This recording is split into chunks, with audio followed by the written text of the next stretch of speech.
రాజకీయాలకు ముందు ఒక టీచర్గా దాదాపుగా 12 సంవత్సరాలు మీరు టీచర్ వృత్తిలో ఉన్నారు. ఎంతోమంది పిల్లలకి పాఠాలు చెప్పారు. ఎందుకు ఒక్కసారి సడన్గా అటు టీచర్ వృత్తిని వదిలేసి రాజకీయాల్లోకి రావాలనిపించింది? రాజకీయాల మీద ఉన్నటువంటి ఆసక్తా లేదా రంగం మారాలనా? లేదు లేదు. రాజకీయాలు అనేసరికి నాకు ఒక ప్యాషన్ నాకు. రాజకీయాల నుంచి ఫస్ట్ నుంచి కూడా రాజకీయాలంటే ఇంట్రెస్ట్ ఉండేది. కాకపోతే నేను చదువుని బట్టి జాబ్ కొంచెం ఎర్లీగా at the time of 21 I think so. ఆ ఇయర్‌కి నేను 21లో ఎంటర్ అవుతాను. అదే టైంకి డిఎస్సి నోటిఫికేషన్ వచ్చింది. డిఎస్సి రాశాను. అయిపోయింది. అదే టైంకి నేను పీజీ చేస్తున్నా టీచర్ జాబ్ వచ్చే టైంకి. సో అప్పటి నుంచి ఫస్ట్ సిగ్నేచర్ చేసేటప్పుడు అమ్మో 36 సంవత్సరాలు సర్వీస్ చేయాలా అని భయపడుతూ సిగ్నేచర్ చేశాను. బట్ కొంత టైం వచ్చిన తర్వాత నాకు అనుకూలమైన టైం వచ్చినంత వరకు వెయిట్ చేశాను. సో నాకు కొంచెం పర్వాలేదు, నేను చేయగలను, లోపలికి వెళ్ళగలను, రాజకీయాల్లోకి వెళ్ళగలను, ఈ పిల్లలు ఇవన్నీ కూడా దాటుకొని వెళ్ళగలను అని అనిపించింది.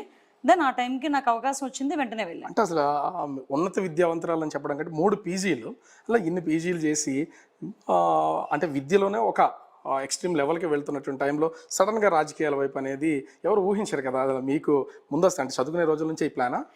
ప్లాన్ అంటే కాదు, నాకు చాలా ఇష్టం. పాలిటిక్స్ అనేసరికి చాలా ఇష్టం నాకు. అదొక రకమైన ప్యాషన్. నాన్నగారితో కూడా ఎక్కువ డిస్కషన్ నాకు మా నాన్నగారికి మధ్యలో జరిగేది పొలిటికల్గానే జరిగేది. ఆయన చిన్నప్పటి నుంచి కూడా మంత్రుల గురించి, ప్రధానమంత్రుల గురించి, స్టేట్ పాలిటిక్స్, నేషనల్ పాలిటిక్స్ ఇవన్నీ కూడా ఆయన నాతో ఎక్కువ డిస్కస్ చేసుకునేవాళ్ళం అనమాట. నాన్నగారు ప్రిన్సిపల్. ఆయన అప్పుడు మీకు ఏమన్నా మీ ఇంట్లో రాజకీయ వాతావరణం కానీ ఏమీ లేదు, nothing doing. I'm the first person in politics.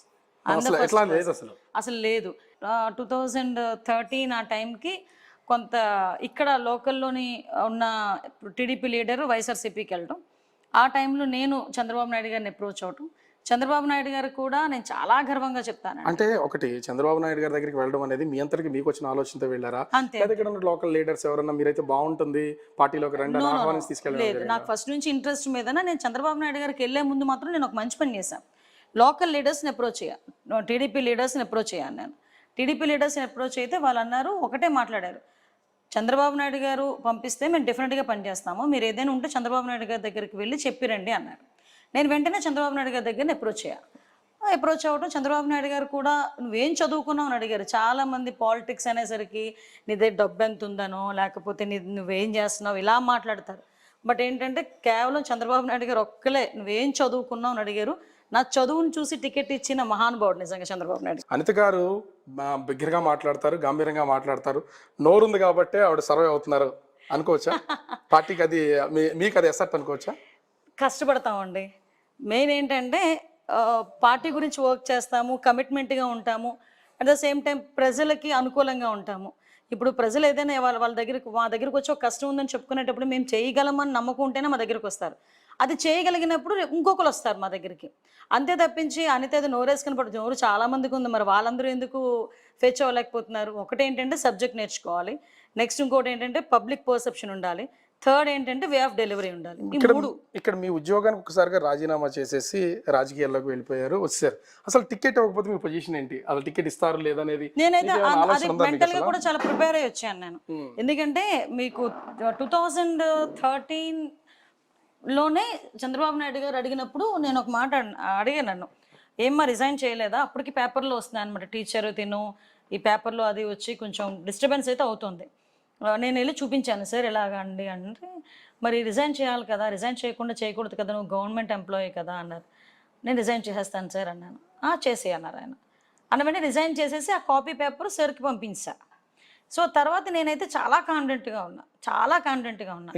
అస్సలు ఏమో మరి ఆయన నాకు అది ఇచ్చిన ధైర్యం, దేవుడు ఇచ్చిన ధైర్యం తెలియదు. కానీ చాలామంది ఆ టైంలో అనిత నీకు టికెట్ రాకపోతే ఎలాగా, లాస్ట్ మినిట్ వరకు అనితకి టికెట్ రాకుండా చేయాలి అనుకున్న సందర్భాల్లో కూడా నేను ఆ టైంలో చంద్రబాబు నాయుడు గారు ఆ రోజు నాకు మాట ఇచ్చారు. ఆ మాట ప్రకారం చంద్రబాబు నాయుడు గారు నాకు టికెట్ ఇచ్చారు. 2014లో మీకు టికెట్ ఇవ్వకపోతే అంతే గారి పొజిషన్ ఏంటి?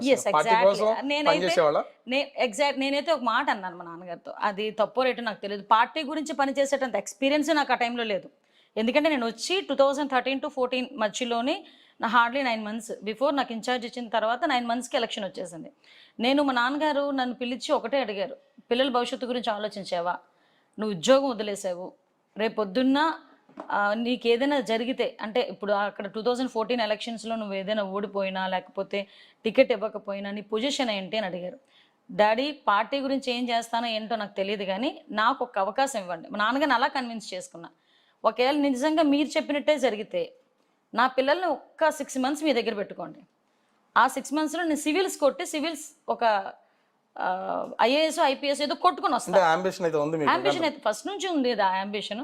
బట్ నేను ఫీల్డ్ సడన్గా మారేసరికి ఇంకా ఆటోమేటిక్గా నేను అది సెకండ్ ఆప్షన్ కింద పెట్టుకున్నాను, డెఫినెట్గా పెట్టుకున్నాను.